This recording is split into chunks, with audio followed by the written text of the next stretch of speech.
Bien.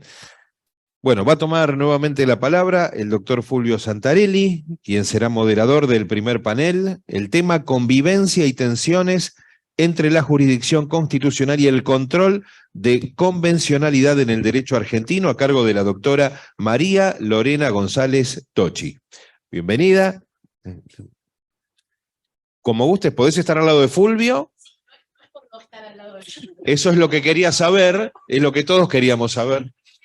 Anda tranquila, anda cómoda. Por favor, de mi parte, que disfruten de la jornada, que lo pasen muy bien. Antes que eso, y mientras se acomoda, contar un poco y como preámbulo el porqué del tema.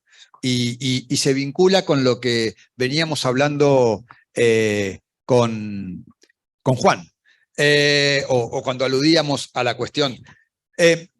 Nosotros no nos damos cuenta, pero desde mediados del siglo pasado, el derecho en general ha tenido cambios profundos.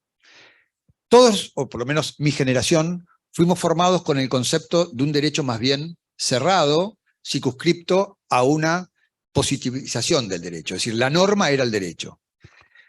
Ya que estamos, el Código francés inauguró la exégesis. La exégesis era interpretar literalmente la ley, no había otra. La ruptura del esquema del positivismo, por decirlo de algún modo, se presenta después de mediados del siglo pasado, por razones que todos conocen. Ahora, ¿qué derecho tenemos hoy?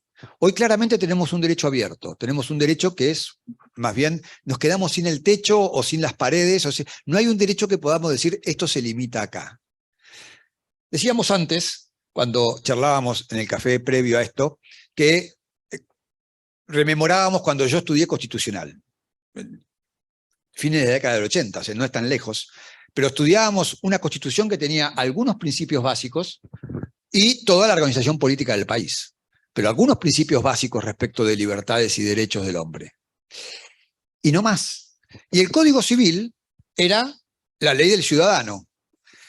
Antes se había independizado el Código de Comercio, la ley de los comerciantes, con su fuero propio, el fuero de comercio. Pero no más que eso. En los 70 se desgaja el derecho del consumidor, siempre en el ámbito del derecho privado. Si quieren, en el ámbito con una pata en el privado y en el público, se desgaja el derecho al medio ambiente, también en los 70s, 80s. Pero eso es más o menos el derecho. El gran cambio del derecho viene y permea desde los tratados internacionales y la constitucionalización. O es un problema de filosofía del derecho, y atañe al concepto de derecho, o es un problema de constitucionalismo, y qué tan porosa es una constitución a esos principios, o es un problema de interpretación de la ley en general.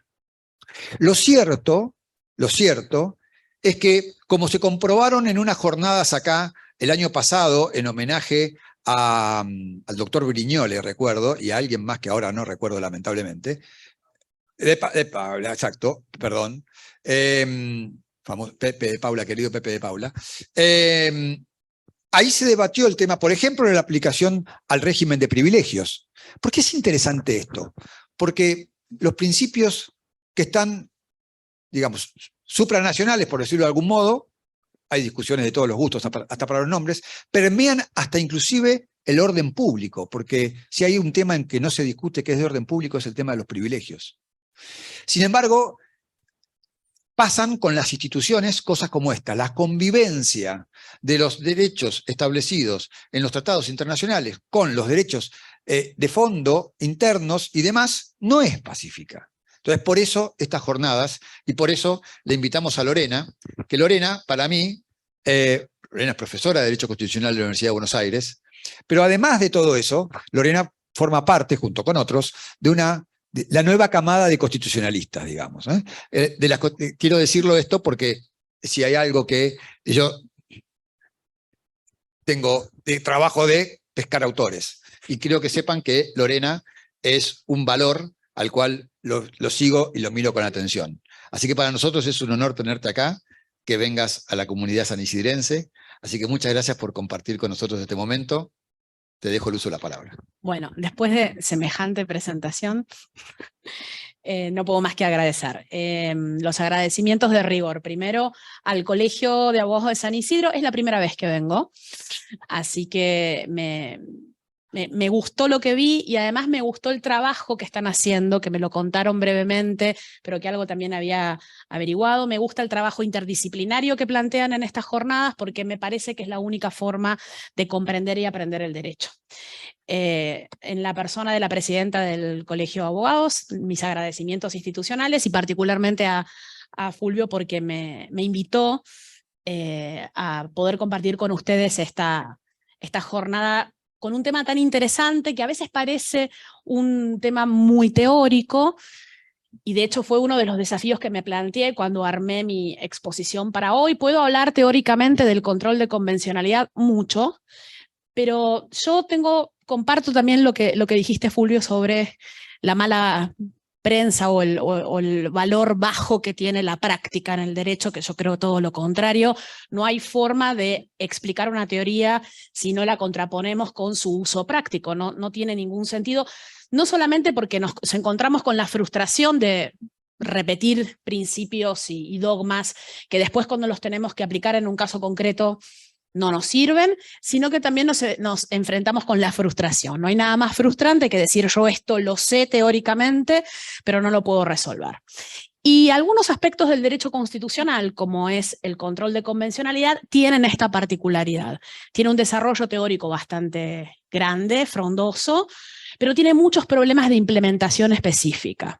Entonces, cuando empecé a pensar cómo podía compartir con ustedes algunas reflexiones sobre el control, primero pensé en convivencia y tensiones, porque la idea del control de convencionalidad, que ahora voy a repasar brevemente, no es una idea sin tensiones, no es un concepto, una obligación de aplicación para los tribunales y para los abogados que sea sencilla de realizar, no por una resistencia infundada, sino porque confronta sistemas jurídicos que tienen reglas de aplicación diferentes y porque tienen reglas de convivencia específicas en la Constitución que tenemos que recordar al momento de asumir esa obligación de resolver los conflictos internos aplicando el cuerpo de instrumentos internacionales de derechos humanos que tienen jerarquía constitucional. Voy a hacer un recorrido muy breve sobre cómo funciona esta convivencia y estas tensiones, y como a mí me gusta el pensamiento crítico, voy a mostrarles algunas objeciones operativas de la aplicación práctica del control de convencionalidad. Dicho en un lenguaje mucho más sencillo, los problemas que enfrentó Argentina cuando asumió la obligación de aplicar la interpretación que formuló la Corte Interamericana de Derechos Humanos de la Convención en el marco de la doctrina del control de convencionalidad. Esta exposición va a tener dos partes. En la primera voy a hacer un repaso sobre a qué nos obligamos y de qué manera nos obligamos, y en la segunda parte voy a hablar de estos problemas operativos, y lo voy a hacer a través de un caso, y voy a sumar un segundo, porque si nombraste el de los privilegios, voy a hablar de los casos de los privilegios, ya que estamos.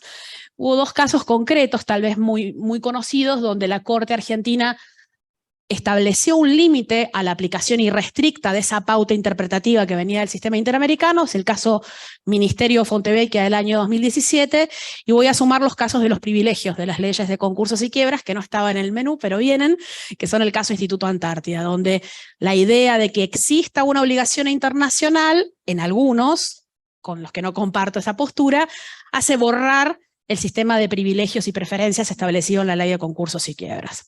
Entonces voy a decirles por qué aparecen estos problemas operativos y cuál es la respuesta que dio la Corte Suprema frente a estos choques o tensiones entre el derecho internacional y el derecho interno. ¿Cómo aparece esta convivencia? Todos sabemos que la Corte Interamericana fue un puntal importante en todos los procesos de judicialización de países latinoamericanos y fue fijando estándares de aplicación de la Convención Americana a los que los diferentes estados fueron adhiriendo paulatinamente. Argentina ratifica la Convención Americana en 1984 y en 1994, cuando se reforma la Constitución, el Estado argentino toma una decisión crucial, que es otorgarle jerarquía constitucional a un grupo de instrumentos internacionales de derechos humanos, que son 11 en su origen y hoy ya son 14, porque la misma norma constitucional, que es el inciso 22 del artículo 75, permite que el Congreso vaya ampliando ese catálogo de tratados internacionales. Los agregados, el último, es la Convención sobre Discapacidad, de manera tal que ese elenco de instrumentos internacionales aparecen en el sistema constitucional argentino complementando los derechos de la Constitución.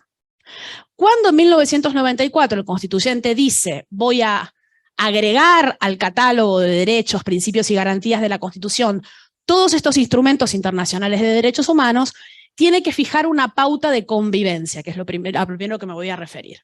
Y afortunadamente, en el derecho argentino, esa pauta de convivencia está en normas expresas de la Constitución.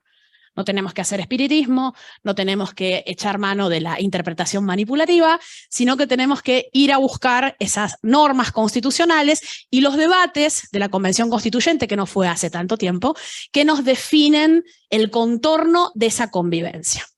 Los artículos a los que me voy a referir brevemente, estoy haciendo como una especie de estructura normativa, están en el inciso 22 del artículo 75, donde ahí se enuncian los instrumentos internacionales con derechos humanos. El que más conocemos es la Convención Americana de Derechos Humanos, de la que se desprende el control de convencionalidad. Y en ese inciso 22, el constituyente de 1994 dice que todos esos tratados van a ser reconocidos con jerarquía constitucional, van a compartir jerarquía con la Constitución en las condiciones de su vigencia, es decir, en la forma en la que la República Argentina se comprometió a firmar ese instrumento. Saben, todos ustedes recuerdan que los estados cuando firman instrumentos internacionales pueden hacerlo formulando reservas, es decir, extrayendo contenido que no se va a aplicar al país, o formulando declaraciones interpretativas, es decir, haciendo una combinación entre cómo se lee en el derecho interno esa norma del derecho internacional. Además de decir en condiciones de su vigencia y otorgarle jerarquía constitucional, fijó dos pautas interpretativas más. La primera es que ningún instrumento internacional puede ser contrario a la primera parte de la Constitución, a los primeros 33 artículos, y la segunda pauta es que deben entenderse complementarios. En estas dos últimas coordenadas interpretativas me voy a detener.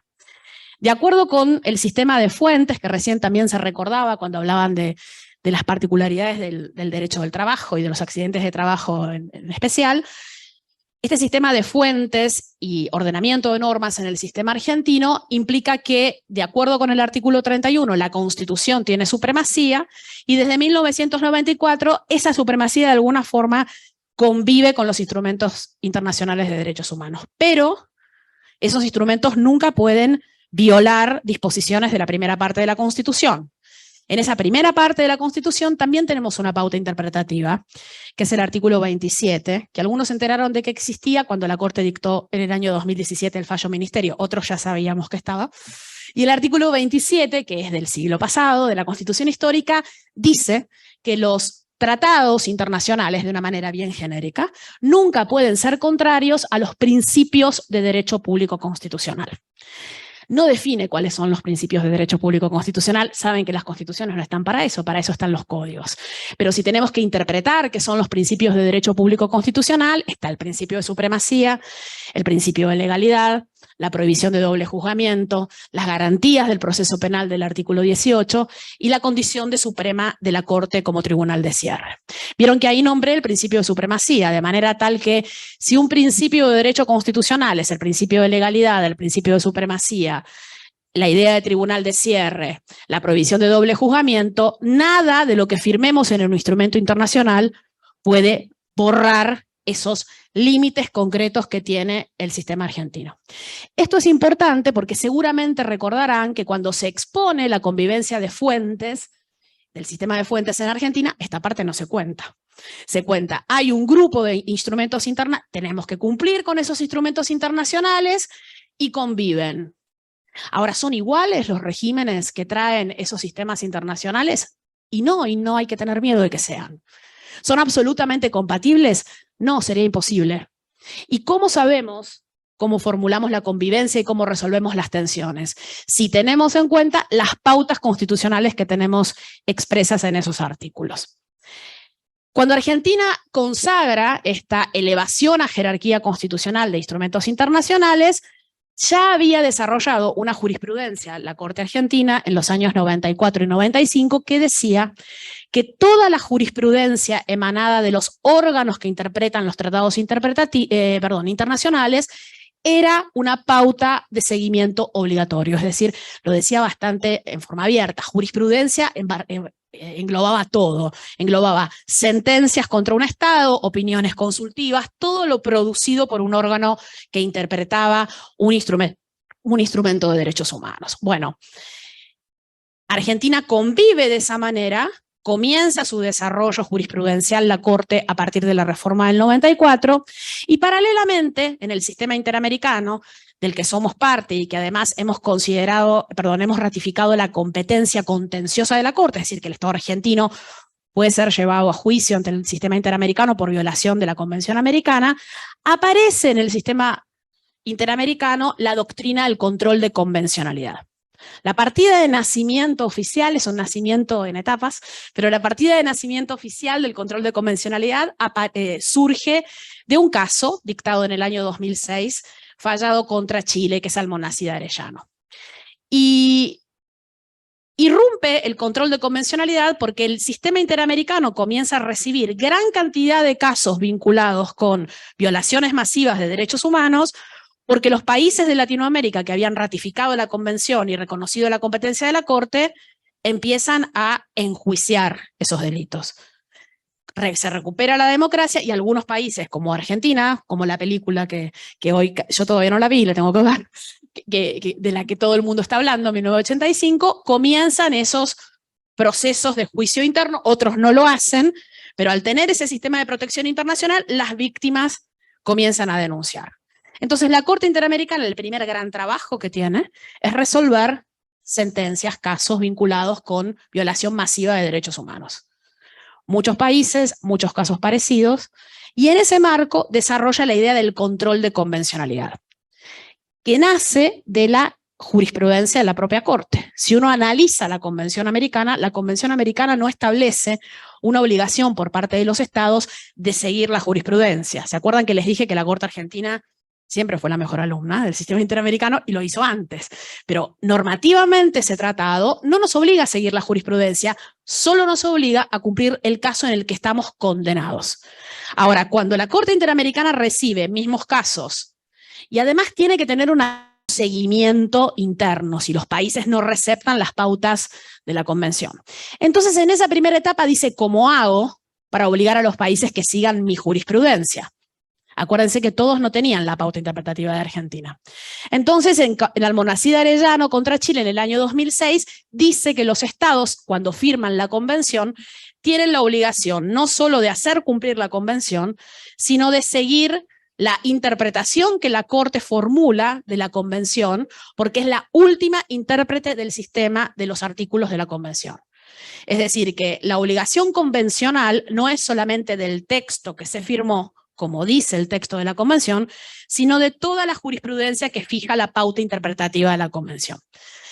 Esto, en apariencia, puede ser aceptado o puede tener un problema normativo. El primer problema normativo se los conté. La Convención no dice que esa es una obligación.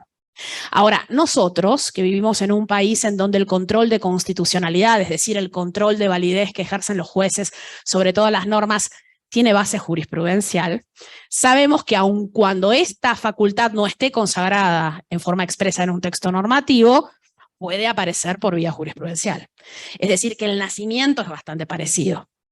El desarrollo que hace la Corte Interamericana es decir, todos los países deben seguir mi jurisprudencia, aun cuando en ese caso no hayan sido condenados.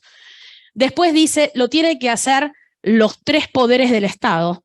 Primero le habla al Poder Judicial y después le dice, lo tienen que hacer los tres poderes del Estado.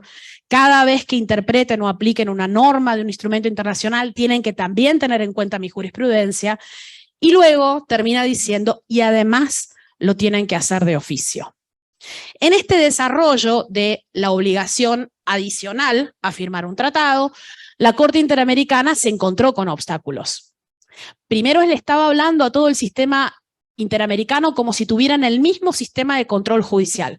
En Argentina este problema no lo teníamos, porque ella estaba proponiendo un control de convencionalidad difuso y nosotros tenemos un control de constitucionalidad difuso. Pero países que tienen sistemas mixtos o sistemas concentrados, los jueces que resuelven la validez constitucional no tienen la misma competencia que los jueces ordinarios. Entonces tuvo que formular una especie de aclaración sobre la aplicación. Pero lo cierto es que hoy esa obligación convencional nos demanda conocer, saber y aplicar la jurisprudencia de la Corte Interamericana. ¿Cómo empezaron a aparecer estas tensiones? El control de convencionalidad, de acuerdo como lo acabo de describir, asume dos modalidades. Se presenta en el derecho interno de dos maneras. El directo o en sede internacional, que es el que realiza la propia Corte Interamericana en los casos que decide, y sabemos que si esos casos condenan a un Estado, ese Estado tiene la obligación de cumplir con esa sentencia, y luego el difuso, que es el que se encuentra en cabeza de todos los jueces de los sistemas nacionales. En este caso, en este último, en el difuso, es donde aparece esta función de la Corte de intentar que el derecho interno recepte la pauta internacional y la aplique en los casos concretos. ¿Cuáles son los primeros problemas operativos que aparecieron con esta obligación que tienen los jueces? El primer problema es, algunos países lo objetaron, no fue el caso de Argentina, esta no es una obligación que tenga base normativa. Yo no me obligué a eso. La Corte Interamericana respondió, voy a seguir aplicándolo jurisprudencialmente. Como Argentina ya había armado su jurisprudencia acorde, no tuvimos problemas en implementarlo. De hecho, Argentina aplica el control de convencionalidad un año antes de que exista. Argentina lo aplica en el año 2005, en septiembre del año 2005, cuando dicta la Corte Argentina el precedente Simón. ¿Se acuerdan que es el precedente que convalidó la validez constitucional de las leyes que declararon la nulidad de la ley de obediencia debida y de punto final? La Corte Argentina en septiembre del año 2005 dijo, tengo una obligación internacional de seguir esa jurisprudencia de Barrios Altos de la Corte Interamericana, si no lo hago, tengo responsabilidad internacional, por lo tanto lo debo seguir. Un año después, la Corte Interamericana desarrolla la teoría que les conté del control de convencionalidad, con una particularidad. Como argumento de autoridad, la Corte Interamericana mostraba cómo los países aceptaban esa doctrina. ¿Y saben a qué país se hacía referencia? Argentina. Porque Argentina lo había hecho antes. Yo tengo una respuesta de por qué lo hizo Argentina antes también. Porque tenía esa base normativa que describí cuando empecé a hablar. Porque Argentina en el año 94 ya había tomado una decisión, pero esa decisión tiene límites operativos concretos. ¿Cuál es el primer límite operativo que aparece? Por el problema operativo. Si yo digo que ese es el control de convencionalidad y no hago un análisis muy profundo, tengo como una especie de ansiedad por cumplir con la pauta interamericana. Una ansiedad por hacer control de convencionalidad siempre, porque me puede pasar algo malo. El Estado puede tener responsabilidad internacional. Pero como dije, esas obligaciones que aparecen de los tratados no tienen una compatibilidad perfecta. De hecho, por eso el constituyente argentino en el año 94 fijó esas pautas que yo les marqué hace un ratito. Sobre todo la que dice, no puede contrariar principios de derecho público constitucional y tiene que ser complementario.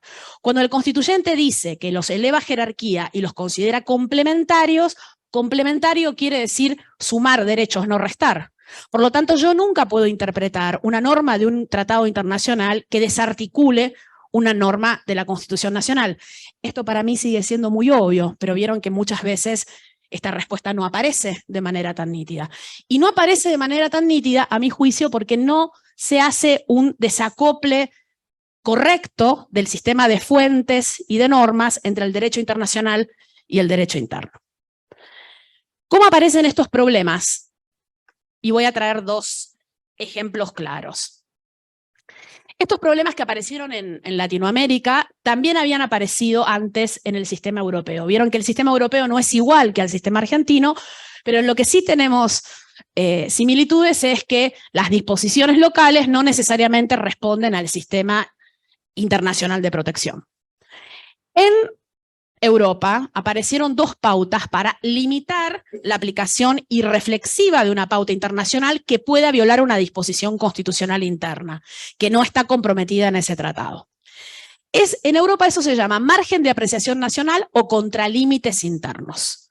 El margen de apreciación nacional, que es una teoría muy tributaria del Tribunal Europeo, es el que dice que existen ciertas pautas internas que el derecho internacional no puede borrar. Existe un ámbito en donde el derecho interno tiene su refugio y puede repeler, con fundamento, esa obligación irrestricta de aplicar una pauta internacional en la medida que viole una disposición interna. El contralímite, que a mí me gusta más porque es mucho más claro para explicarlo, es cuando existe una disposición interna que no fue delegada, que no fue entregada al sistema internacional. En Italia esto aparece en un caso muy famoso que se llama Tarico. Las normas de la Unión Europea sobre defraudación generaban una modificación en la norma procesal italiana en términos de prescripción. Es decir, que la norma de la Unión Europea le modificaba el código procesal que establecía reglas de prescripción, por lo tanto había delitos que no prescribían o prescribían en función de esa disposición internacional y le modificaba la posibilidad de perseguir esos delitos a Italia por esta falta de convivencia y esta tensión evidente entre el régimen procesal local y el régimen interno. Italia, luego de un proceso muy largo, porque el caso Tarico son 5 sentencias, como pasa siempre en estos casos, dijo, esa pauta no fue entregada por Italia a firmar ese tratado internacional. Ven que no estoy hablando de violaciones masivas de derechos humanos, estoy hablando de la bajada práctica de esa pauta internacional en el ámbito interno. Acá quiero hacer un footnote.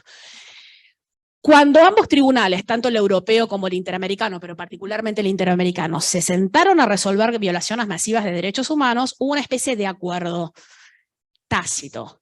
Vamos a ser mucho más flexibles los países en aceptar que esa interpretación expansiva que hace el sistema interamericano avance sobre límites internos. Vamos a priorizar la recuperación del sentido democrático y cuando estemos persiguiendo la violación masiva de derechos humanos, vamos a acatar esa orden. Esos son los primeros 15 años. Cuando pasamos de ese periodo de reconstrucción democrática, aparecen otros casos. Libertad de asociación, derecho de propiedad, libertad de expresión, libertad de imprenta, y en esos autonomías, y en esos casos, la Corte Interamericana empezó lentamente a desandar este camino, mirando un poco estas pautas de contralímites externos que yo les hacía referencia. Empieza a decir, bueno, hay algunos aspectos en donde hay regulaciones internas que yo no puedo desconocer. Y esto apareció porque los tribunales internos empezaron a mostrarle esos contralímites internos. Y les conté que la Corte Argentina había sido la mejor alumna en la fase expansiva de competencias de la Corte. Bueno, y esa mejor alumna fue la que primera levantó la mano. Y levantó la mano cuando en el año 2017 la Corte Interamericana había dictado una sentencia unos años antes en el caso Fontevecchia con D'Amico. ¿Se acuerdan que era un caso de libertad de expresión y protección de la privacidad del expresidente, en donde la Corte había dictado una sentencia condenando a los editores Fontevecchia y D'Amico por violación de la intimidad del primer mandatario? La Corte resolvió en favor del primer mandatario y los editores llevaron el caso en el sistema interamericano por violación de la libertad de expresión, por considerar que eso era un caso de censura encubierta, es decir, establecer una indemnización por violar la intimidad de un funcionario público, que ya sabemos que los funcionarios públicos tienen, no es que no tienen intimidad, pero tienen una intimidad bastante recortada, sobre todo funcionarios públicos que exhiben su intimidad. La Corte Interamericana condena a Argentina por violación de la Convención Americana y establece condenas concretas, reparaciones concretas. La primera reparación que establece es publicar ampliamente la sentencia que dice no se puede establecer esta pauta en materia de libertad de expresión.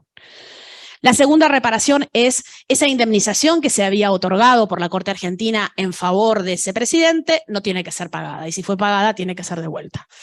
Y la tercera reparación es el Estado argentino a través de la Corte Suprema tiene que derogar, dejar sin efecto la sentencia firme pasada en autoridad de cosa juzgada que fue revisada por la Corte Suprema. Acá aparecen los contralímites interamericanos y los contralímites argentinos. Primer contralímite interamericano. El sistema interamericano es subsidiario. Que sea subsidiario quiere decir dos cosas. Para llevar un caso ante el sistema interamericano, tengo que agotar toda la vía interna, me lo exige la convención, y únicamente cuando agoto la vía interna, el caso entra a la comisión decide por mayoría si el caso le conmueve o no, y si la comisión lo decide, el caso pasa a la Corte.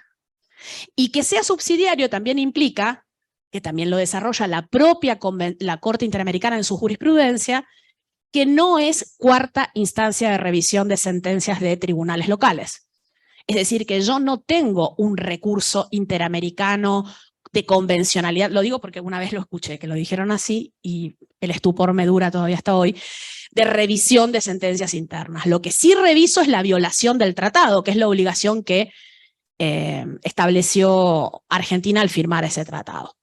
Les decía que esta tercera reparación es dejar sin efecto una sentencia, y se acuerdan que dije que uno de los límites del artículo 27 era el principio de cosa juzgada y la condición de tribunal de cierre. Por algo estaba escrita esa norma en 1853 y por algo en 1994, cuando nos dijeron las pautas de convivencia entre el derecho internacional y el derecho interno, los convencionales de 1994 dijeron esas pautas no pueden ser dejadas sin efecto nunca.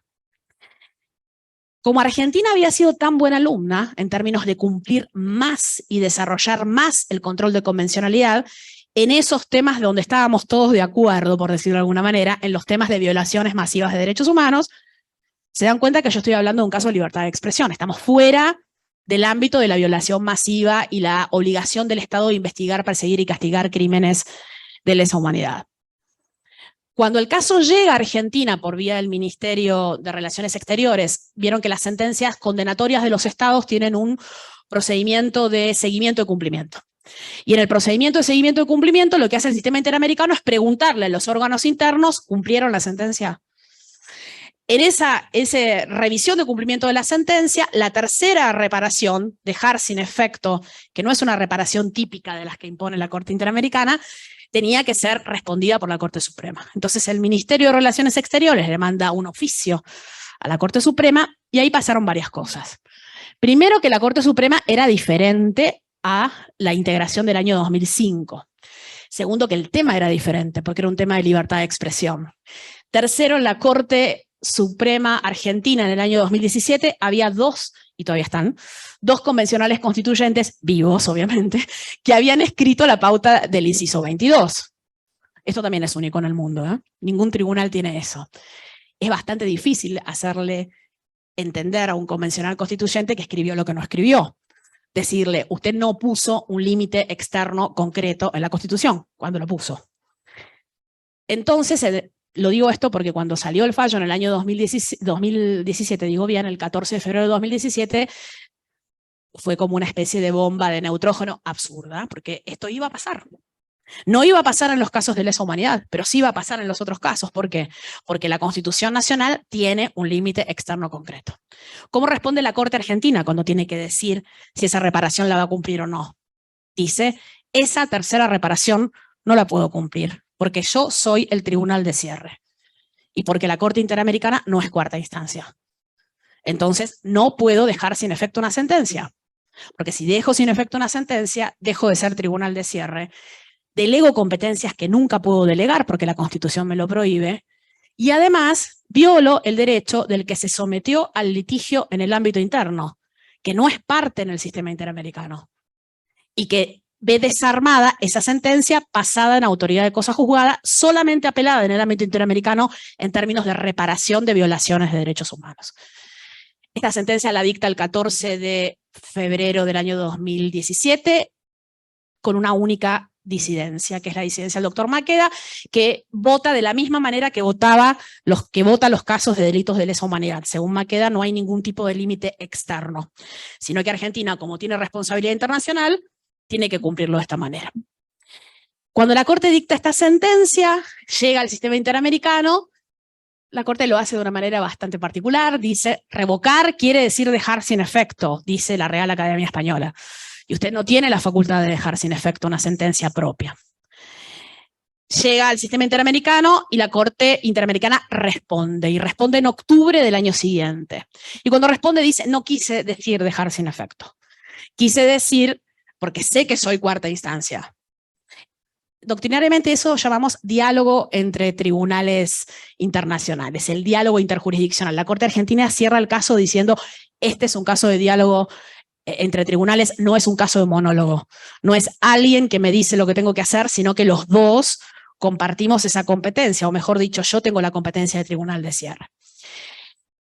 En este caso se ve claramente que hay un límite externo al control de convencionalidad, que es la regla de competencia. ¿Quién es el tribunal de cierre y quién es el tribunal que delegó o no delegó? Esto no quiere decir ser más o menos protector de derechos humanos. Esto quiere decir que el sistema de protección tiene reglas de competencia internas y externas, y esas son las reglas que nos permiten convivir y superar las tensiones. Si convivimos en forma irreflexiva, como a veces pasa, chocamos con este tipo de límites. ¿Cuál era el problema del límite?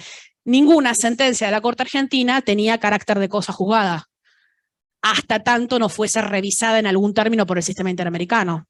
Y no necesito explicar la inseguridad jurídica que eso genera y cómo se desarma el sistema de fuentes que tiene un límite concreto. A mí me gusta decir que si nuestro país no tuviese las 4 coordenadas interpretativas del inciso 22, yo hubiera terminado hace un ratito esta conferencia y no hubiera tenido que explicar ningún tipo de tensión, ni tuviera tenido que explicar ningún contralímite externo. Cuando el sistema interamericano recibe esa respuesta, les dije que dijo, no quise decir dejar sin efecto. Quise decir que una de las reparaciones posibles es dejar registro en el Estado que esa sentencia fue modificada por la Corte Interamericana y le sugiere a la Corte Argentina que como reparación no deje sin efecto su sentencia, sino que deje una nota al margen que haga referencia a la existencia de una sentencia en el ámbito interamericano que condenó a Argentina por violación de la libertad de expresión. Y si ustedes entran en el buscador de la Corte y buscan el caso Fontevecchia, van a ver que abajo hay una leyenda que hace referencia a esta sentencia. Una vez por año el sistema interamericano revisa el cumplimiento de estas sentencias, cómo se cumplen las reparaciones. Pasó un año más y la Corte Interamericana dio por cumplida la reparación por Argentina con la nota que formuló la Corte Argentina, diciendo esta sentencia fue revisada, pero no va a ser dejada sin efecto porque no hay una competencia delegada que lo habilite. Fulvio recién hacía referencia a un conflicto entre el régimen de concursos y quiebras que establece el sistema de privilegios y preferencias en la ley 24.522 y una interpretación que se proponía por parte de la Cámara, era Cámara Comercial, eran 2 salas de la Cámara Comercial, porque uno es Instituto Antártida y el otro no me voy a acordar cómo se llama. Sí, me voy a acordar. Es el Hospital Francés. En esos 2 casos, lo que ocurrió es que, como muchos están presentes del Instituto de Derecho Comercial, me van a ayudar a hacerlo más rápido, el sistema de privilegios y preferencias de la Ley de Concursos y Quiebras establece un orden de cobro y clasifica en ese sentido a los acreedores en función de los créditos que tienen. Y los créditos derivados de un accidente, daños y perjuicios son créditos quirografarios, es decir, son créditos comunes, no tienen un privilegio diferente. El caso llega a la Corte para revisar ese régimen de privilegios y de preferencias, alegando una norma internacional que obligaría a Argentina a apartarse de ese régimen de preferencias y consagrar un superprivilegio de base no legal, sino de base convencional. Y la Corte Argentina en esos 2 casos formula esta distinción que acabo de hacer de límites externos.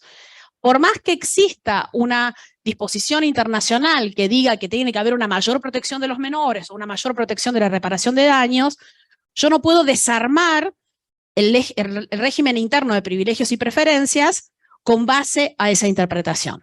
Si ustedes ven, este también es un contralímite, es un punto de freno de esa aplicación. Y a mí me gusta explicarlo de la siguiente manera. No es porque uno no considere que tal vez en una futura reforma de la Ley de Concursos y Quiebras pueda modificarse el sistema de privilegios o preferencias. Pero si yo hoy lo hago invocando un límite externo que no me obliga, porque yo tengo que hacer la adaptación como establece la Constitución, yo desarmo el régimen de privilegios y preferencias, que tiene una pauta muy nítida.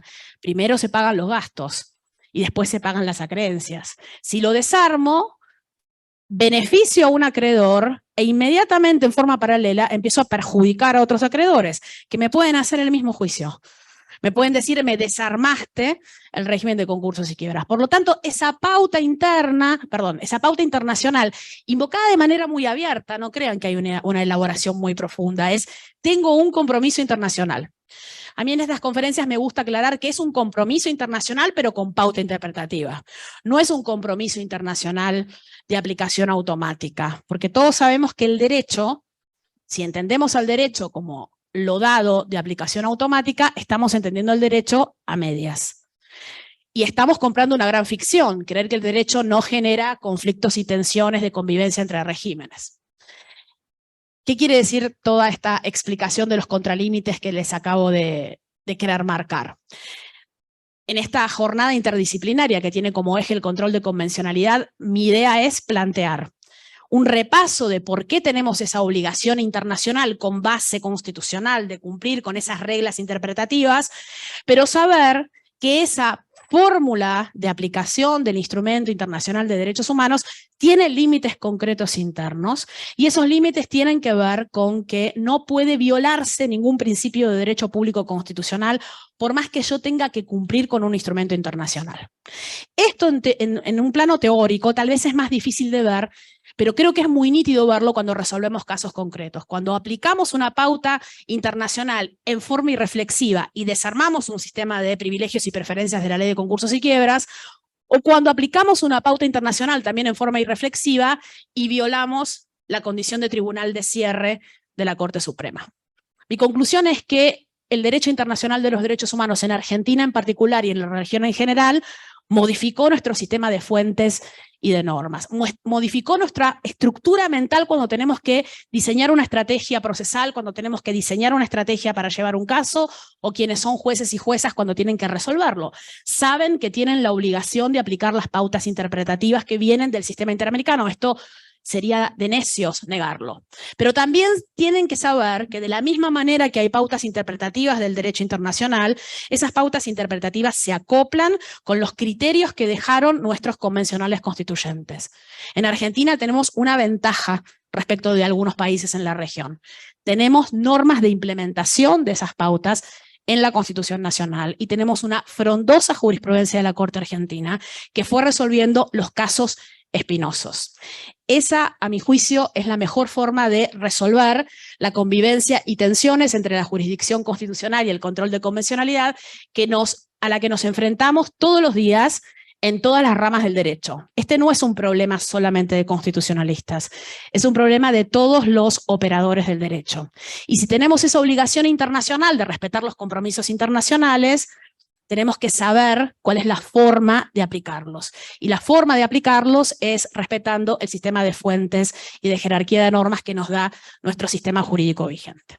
Hasta aquí llego y quedo abierta para preguntas o conclusiones. Gracias. Voy allá.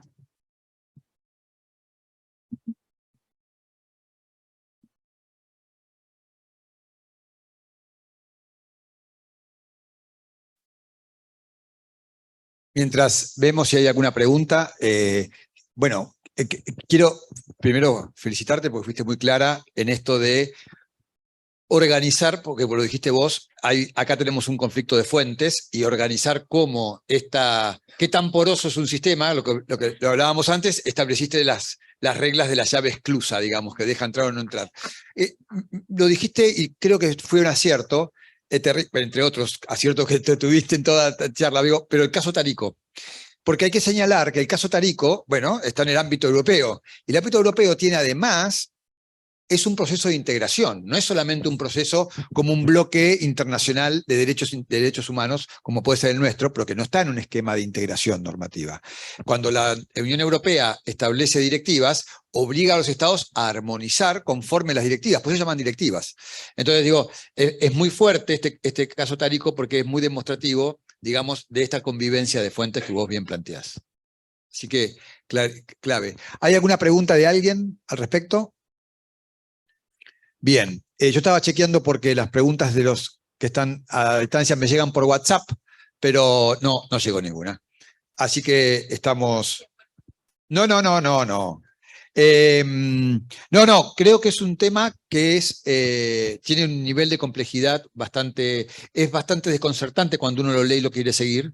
Hay diferentes opiniones para todos los gustos, pero creo que hoy lo has clasificado y nos has puesto blanco sobre negro para seguir una guía del tema muy provechosa. Yo tengo un compromiso personal con el tema desde que lo tuve que estudiar por primera vez para explicarlo, y que tiene que ver con mi compromiso con la enseñanza del derecho constitucional. Yo no creo en la dogmática pura, creo que tiene que haber una crítica y tiene que haber una bajada práctica. Por más que hagamos 1 millón de cursos de capacitación donde le digamos al último funcionario del registro de automotor, usted tiene que hacer control de convencionalidad, Va a decir, bueno, sí, genial, es verdad. Si quiere lo leo, no hay problema. Pero si no decimos el cómo y si no tenemos una mirada crítica de los problemas de implementación, creo que por eso no los iba a explicar los casos de concursos y quiebras, pero me diste el pie genial. En esos casos, que a veces algunos los leen como si fuera una injusticia, y hay que pensarlo desde el otro lado. Si yo desarmo un régimen de privilegios y preferencias, hago un zafarrancho absoluto y hago un semillero de casos. Entonces es lo que algunos recalcamos cuando hablamos del consecuencialismo, que son medir las consecuencias de las sentencias. Cuando yo dicto una sentencia, yo no soy jueza, pero los jueces cuando dictan una sentencia tienen que medir también no solamente que se cumpla, sino lo que dejan como jurisprudencia. Porque también la jurisprudencia abona el entendimiento del derecho. Dije que el control de convencionalidad nace de la jurisprudencia. Bueno, es una cuestión de prueba y error, pero si tenemos límites concretos en la Constitución y ya pasamos esa primera etapa de aceptar que vamos a recuperar la identidad democrática, por decirlo de una manera abierta. Bueno, hay casos muy concretos, por eso siempre uso el ejemplo de Tarico, porque Tarico es un caso de derecho procesal. Claro, para poner a todos en tema, porque hay muchos que están en tema, pero otros tal vez no. En el caso de los que mencionaron los privilegios, lo que estaba en discusión era el sistema de privilegios y el orden de prelación de los privilegios contra una indemnización reconocida a un chico que quedó parapléjico como fruto de la mala praxis. El crédito, todos sabemos, es un crédito quirografario. Entonces, frente al acreedor hipotecario, alguien dijo, el interés superior del niño de la Convención Interamericana hace que este chico cobre, porque su vida está en juego, porque las posibilidades de supervivencia sin una indemnización son imposibles. Entonces, fíjense lo dramático de la opción. ¿Se entiende lo que digo? O sea, frente a eso, establecer un orden de fuentes, es decir, esto está claro. Al principio de la charla decíamos esta cuestión de que acá se meten otros valores. Quienes hacen derechos humanos van a decir, no, la Convención de Derechos Humanos está para esto precisamente, para jugar como excepción a una aplicación normativa que en el caso no los contempla. Entonces, lo que está en discusión es realmente un tema que pone en crisis el sistema de fuentes. Por eso, impecable, tu exposición se pone en valor frente al caso en particular. Sí. Nosotros manejamos mucho un tema que en el derecho del trabajo y sobre todo en su clave colectiva, que es la libertad sindical. Técnicamente, vos recién hablaste de los mensajes judiciales cuando el tema se judicializa, obviamente, y cae una sentencia entre la ratio decidendi y el mensaje social, el obiter dictum. Hay una discusión en este momento en el laboralismo argentino sobre la obligatoriedad o no entre un convenio, por ejemplo, de libertad sindical, que es el 87 de 1948 de la OIT, y una opinión consultiva de la Corte Interamericana de Derechos Humanos en el mismo tema, y que tiene un derrame directo en expresiones y valores garantizados por nuestra Carta Magna, que son el derecho de huelga, la negociación colectiva y lo que vos mencionaste, que es el derecho de asociación, en este caso de agremiación. ¿Cuál es tu opinión respecto de ello? Voy a hacer una opinión light porque puedo estar involucrada en un caso, no para resolverlo, sino como abogada en un caso futuro. Lo que marcaste es justamente los problemas, uno de los tantos problemas operativos que pueden aparecer. Si yo tengo, las opiniones consultivas son las que nos dicen cómo leer aquellas oscuridades de la Convención. Es una de las facultades que tiene la Corte Interamericana. Y al mismo tiempo tenemos convenios de la OIT que Argentina ha ratificado. Ahora, lo que tengo que hacer, la primera pauta que te dicen es lo tenés que armonizar. Dificilísimo es. Armonizar en el sentido de que uno no aniquile al otro y que el bien jurídico protegido, la intención que tienen esos instrumentos, siga estando vigente. Ahora, en un caso concreto, porque acuérdense que afortunadamente en Argentina la jurisdicción no es abstracta, sino que es concreta. Yo lo que debería ver es cuál es el que brinda una mayor protección.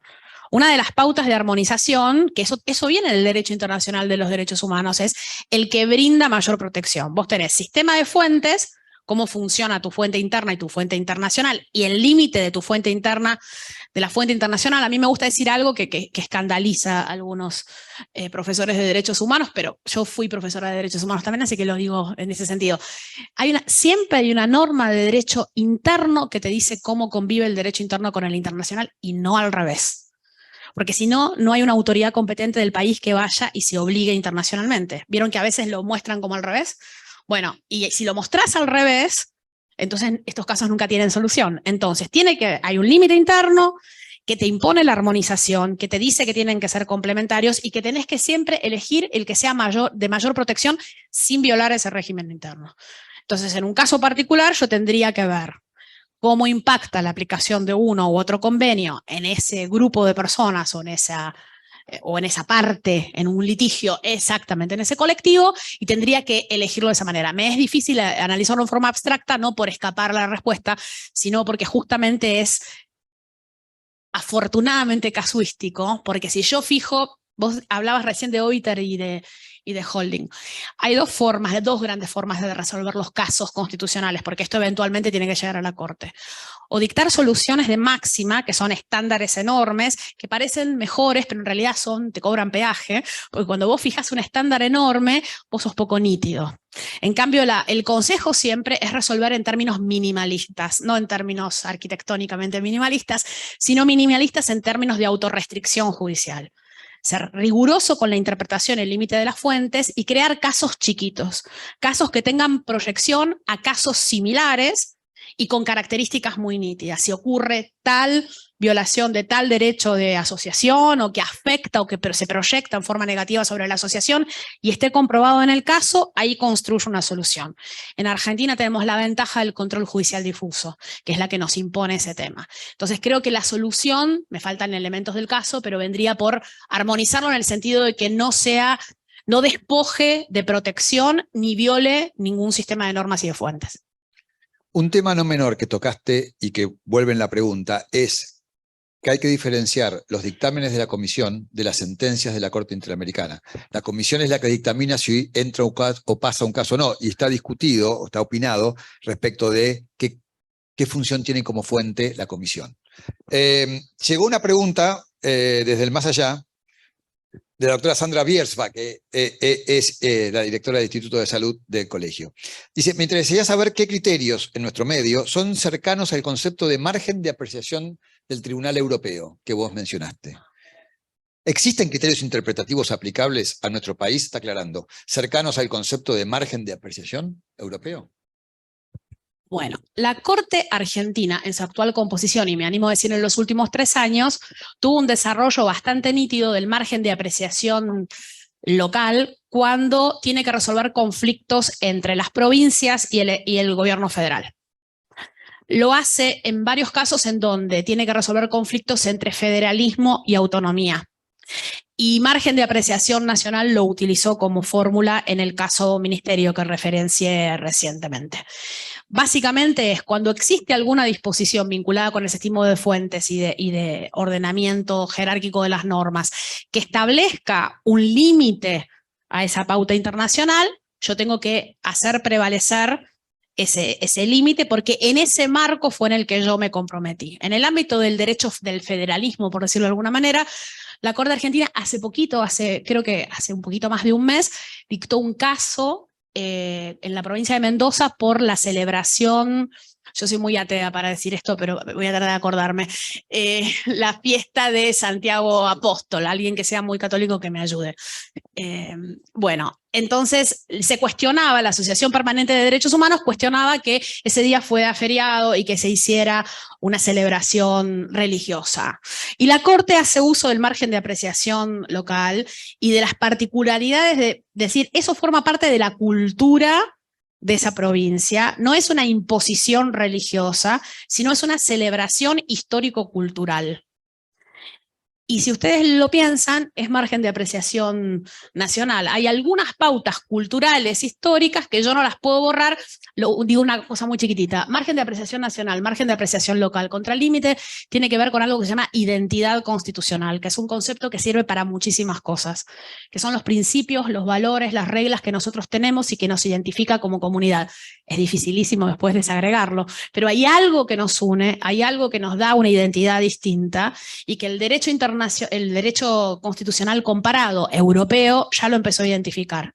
Hay algo que es identidad constitucional por los sistemas de integración que marcabas vos, que yo no lo voy a entregar, uso el término fuerte a propósito, porque si no me desintegro internamente. Entonces creo que con esta fórmula bastante sencilla, nunca esto es irrestricto, nunca esto tiene que ser utilizado para violar un compromiso internacional, sino tiene que ser como un contralímite interno.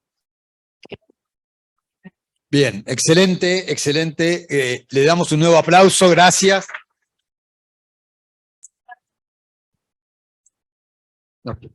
Nos pasamos en el tiempo, están desesperados, pero ha sido un lujo. Muchísimas gracias, muchísimas gracias. Mientras despedimos y cambiamos, simplemente anunciar, estamos a partir del año que viene trabajando en la nueva revista del Colegio de Abogados San Isidro, la revista una nueva edición que está a cargo de la doctora Julia Brusone. Así que estos artículos esperemos que formen parte de la primera entrega que estamos preparando. Muchas gracias.